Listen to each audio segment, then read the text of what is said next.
Ok, vestibulando, estamos aqui ao vivo nos aulões do professor Luiz Carlos, lembrando a vocês que além de passar aqui pela TV União, a TV União, que ela é TV a cabo aqui em Natal, canal 26 ou canal 126, ou se você tem TV HD, canal 800, ok? Lembrando também, vai aparecer aí o site da TV União, que você pode assistir pela internet. Então, quem não tem TV a cabo ou não está em casa por um motivo ou outro, pode assistir pela TV União de Natal.tv.br e acompanhar essa aula ao vivo pelo site. E no interior do estado, aí nas cidades, Pau dos Ferros, Caicó, Currais Novos, Santa Cruz, né, Ceará Mirim, a TV União ela é aberta, ok? Vocês vão estar aqui comigo hoje, professor Luiz Carlos, e nós vamos corrigir o quê? As questões do Enem.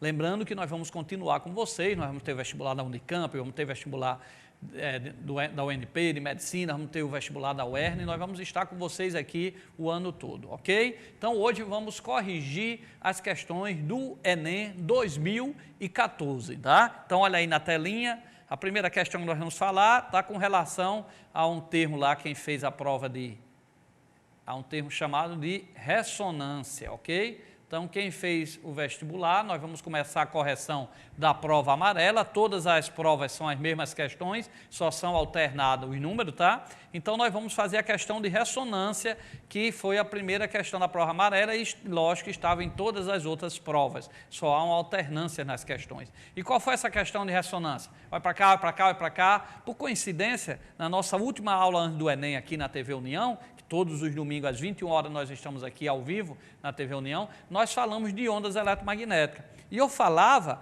que um exemplo muito importante de ondas eletromagnéticas nós temos na nossa casa, que é o micro-ondas. O micro-ondas, nós temos cargas em movimentos, ela cria uma onda eletromagnética. Um elétron, quando ele ganha energia, ele pula para a camada mais distante e ele retorna. Quando ele retorna, ele emite uma onda eletromagnética que pode ser na faixa de luz visível, né? E no micro-ondas, ele emite uma onda eletromagnética com a frequência próxima de vibração da molécula da água. Por que o nosso alimento alimenta? Primeiro, porque no micro-ondas ele gera onda, são cargas em movimento que geram onda. E onda transporta o quê? Energia. E como é que essa energia passa para o alimento? Através, aí eu explicava aqui, de um fenômeno chamado de ressonância. Ressonância é quando absorve, as frequências são iguais, absorve a máxima de energia. A máxima energia possível é quando eu tenho a frequência do micro-ondas, daquela onda que vem no micro-ondas, gerada pelos componentes eletrônicos do micro-ondas, gera uma onda eletromagnética com uma certa frequência, que toda onda leva energia, e essa frequência é muito próxima da frequência de vibração das moléculas de água no alimento, de tal forma que, por ser a mesma vibração, ela absorve essa energia e o alimento esquenta, tá certo? Através do processo lá, a água está presente no alimento, através do atrito, esquenta todo o restante dos alimentos. Então, o forno de micro-ondas é um exemplo de ressonância. E, por coincidência, foi a primeira questão da prova amarela, a questão de ressonância. Então, voltando aí para a telinha, ó, corrigindo o nosso Enem aí, 2014, você vai ter a primeira questão de ressonância. E ressonância absorve a máxima energia quando as frequências são bem próximas. Tá? É como eu disse no micro-ondas, absorve a energia do micro-ondas, porque a frequência gerada da onda lá no micro-ondas coincide com a frequência de vibração da molécula da água. Nós fizemos até os cálculos aqui, e lá no Enem caiu mais ou menos assim, ó. Deixa eu tirar aqui, ó, para cá, para cá, para cá. Vem comigo, isso, vamos ver aqui a questão que veio no Enem. Então, no Enem apareceu assim, ó, acompanhem na telinha. Primeira questão da prova amarela, a questão 48, ó. Ao sintonizarmos uma estação de rádio ou um canal de TV em um aparelho, estamos alterando algumas características elétricas de seu circuito receptor. Das inúmeras ondas eletromagnéticas que chegam simultaneamente ao receptor, somente aquelas que oscilam com determinada frequência resultarão em máxima absorção de energia. Então, aí, ó, o fenômeno descrito é, ora, máxima absorção de energia, exatamente ressonância, ok? Então, correto aí a letra E na prova amarela, questão do Enem. Vai para cá, para cá, para cá. Então, lembre-se, se vem uma onda eletromagnética e ela absorve a outra, como no caso do micro-ondas, vem uma onda eletromagnética levando energia. A vibração da molécula da água é a mesma vibração onda criada lá no micro-ondas, então ela absorve essa energia do micro-ondas e esquenta a água, esquenta o alimento. Lembrando que lá nos Estados Unidos, por volta de 1940, construíram uma ponte, você pode procurar aí no YouTube, na internet, ponte de Tacoma, e o vento começou a criar uma onda permanente, a onda trazia energia, essa onda criada coincidiu com a frequência natural da ponte, que todo componente tem moléculas, tem átomos, tudo é criado por a matéria, ela vibra, coincidiu com a frequência natural da ponte, essa ponte vibrou, foi filmada nos Estados Unidos, levou mais de 1 hora, vibrou e depois ela caiu. Então ela absorveu a energia da onda criada ali pelo vento. Lógico que o vento, no caso, seria uma onda mecânica, onda eletromagnética, é no micro-ondas, que é gerado por cargas elétricas. Então ela absorveu toda aquela energia da onda, do vento, e terminou a ponte separando, a amplitude cresceu tanto, e separou e caiu lá a ponte, ok? Então isso chama-se ressonância, quando absorve a máxima energia possível. Então voltando para a questão lá do Enem, só fechando aí, ó, ele diz: ao sintonizar uma estação de rádio, um canal de TV em um aparelho, estamos alterando algumas características elétricas do seu circuito receptor.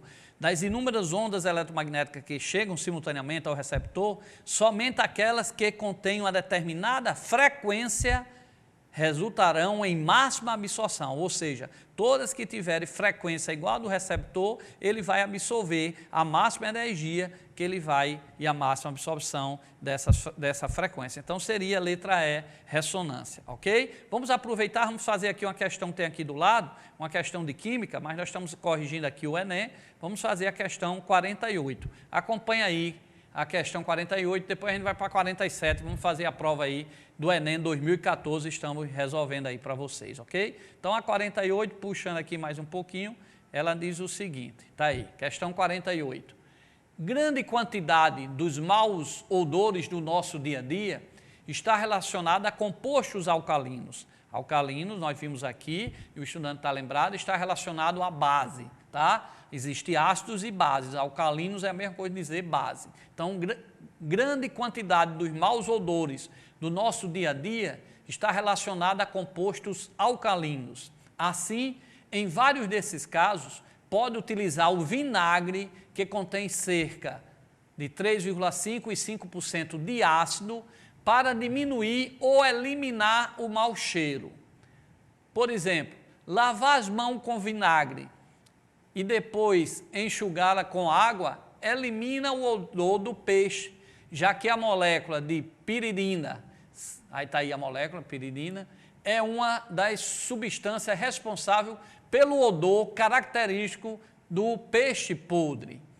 A eficiência do vinagre, nesse caso, se explica por... Então, vai para cá, vestibulando. Olha, vestibulando, o que vem a ser aí? Ele disse que o peixe, quem tem um odor desagradável são as substâncias alcalinas, são as bases. Então, a gente usa o vinagre que contém ácido para diminuir esse odor. Então, significa o quê? Que o ácido vai pegar a substância alcalina, vai pegar a substância básica e vai fazer o quê? Neutralizar. Então, o ácido, ele neutraliza a base. Se o ácido neutraliza a base, é uma reação de neutralização. Então, voltando à questão, para a gente ler aí rapidamente, ele diz, ó, lá a questão do Enem, grande quantidade dos maus odores no nosso dia a dia está relacionada a compostos alcalinos, tá? Alcalinos quer dizer básicos. Assim, em vários desses casos, pode utilizar o vinagre, que contém de 3,5% a 5% de ácido,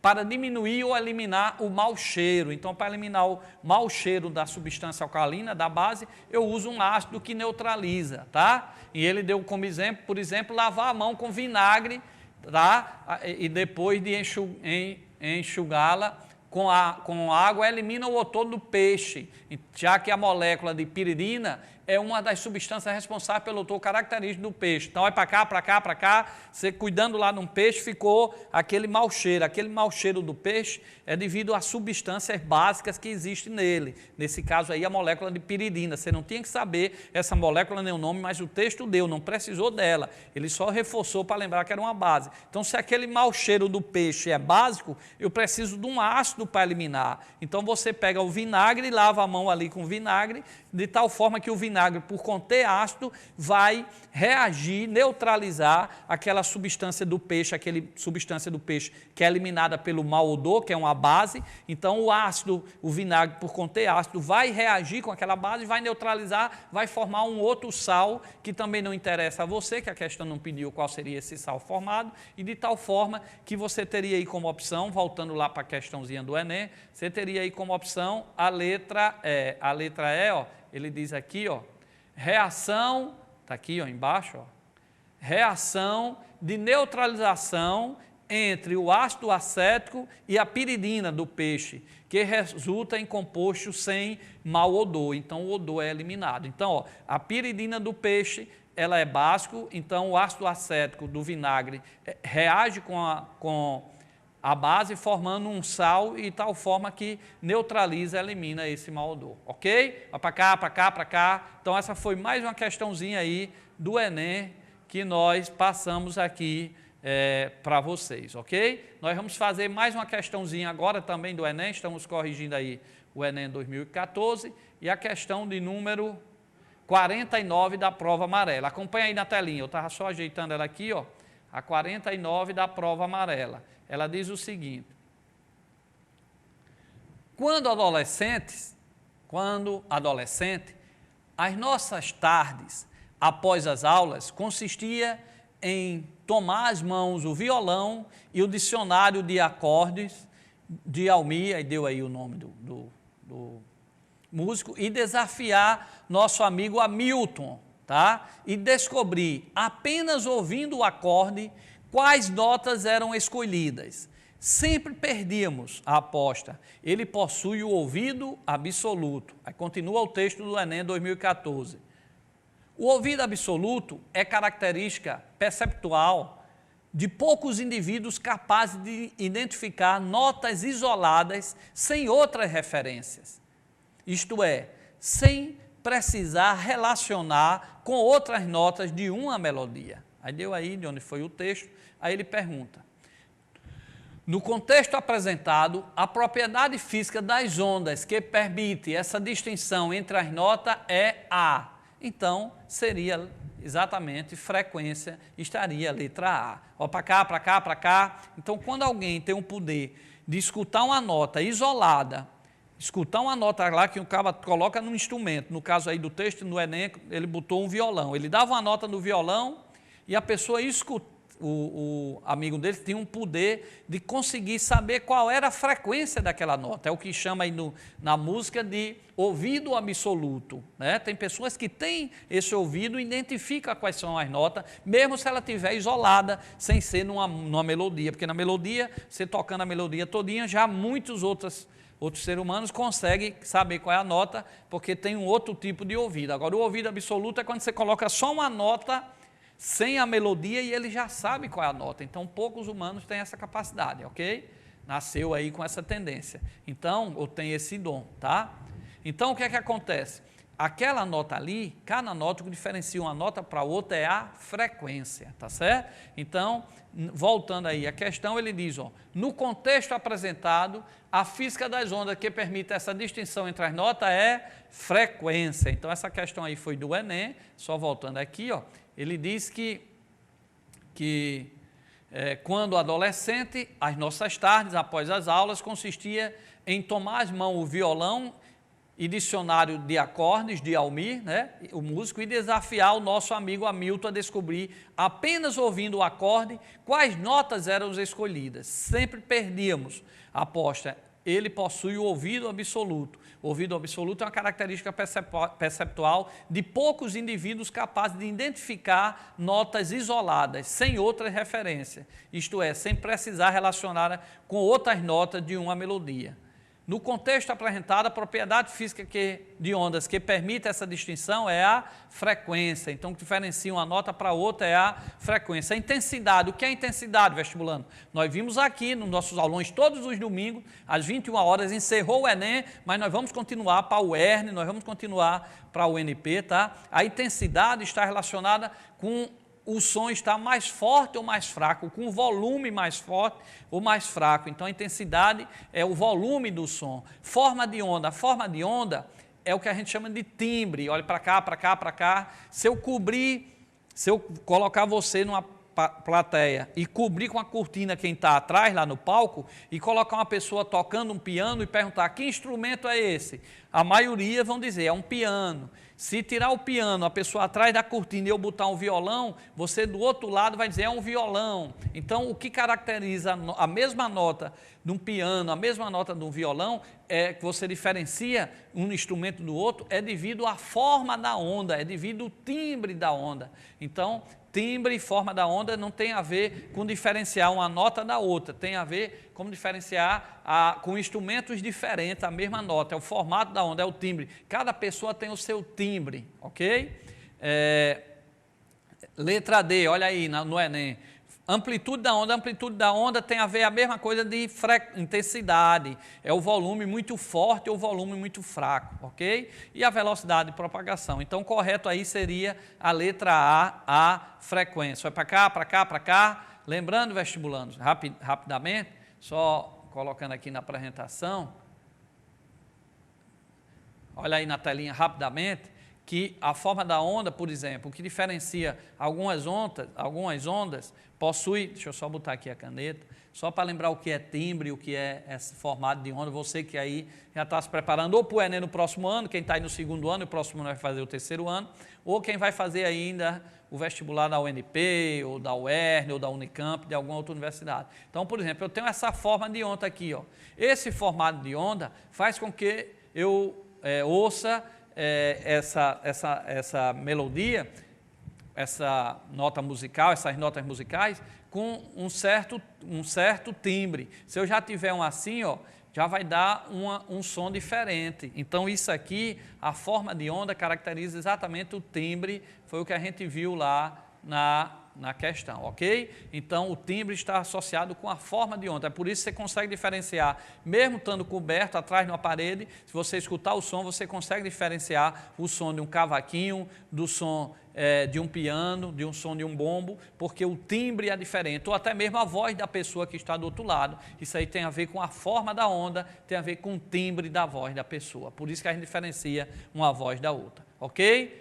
Lembrando aí, vestibulando, ó, nós temos aí mais de 800 aulas gratuitas aí, ó, é só acessar aí o nosso blog, o blog do professor Luiz Carlos, tá? São mais de 800 aulas gratuitas, você pode acessar aqui o nosso blog, www.profluiscarlos.blogspot.com, serve aí também para os alunos que estão precisando aí fazer recuperação, aulas de reforço, 8º ano, 9º ano, 2º grau, então são mais de 800 aulas gratuitas aí no nosso blog para vocês. É um ensino médio, é um 2º grau completo, ok? Vai para cá, para cá, para cá.